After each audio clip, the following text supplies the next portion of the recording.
that those not in receipt of pension credit will no longer receive the winter fuel payment from this year onwards. This is not a decision I wanted to make. Millions of pensioners struggling to choose between heating their homes and putting food on the table this winter, while the very politician cutting their support is cozying up in her taxpayer-funded second home. Sound outrageous?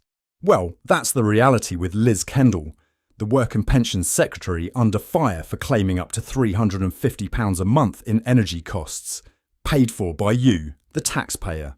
Let's dive into this shocking story. In her role as Work and Pensions Secretary, Liz Kendall made a controversial decision to strip 10 million pensioners of their winter fuel payments, a lifeline of up to £300 per year.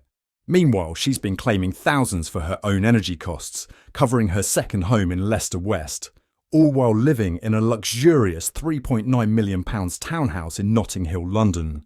Are we seeing a double standard here?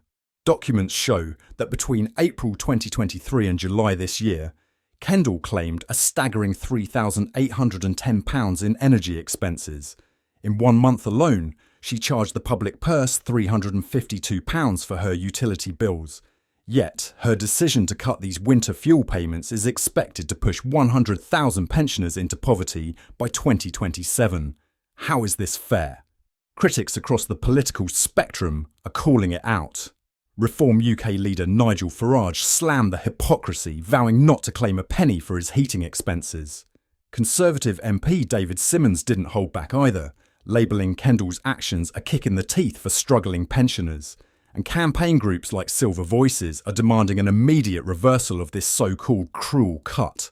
Now, Kendall's supporters argue she's simply following the rules for MPs, who are entitled to claim accommodation costs for working across 2 locations. But does that really justify the optics of this situation, especially when millions are feeling the pinch? Let's not forget the lavish lifestyle in question.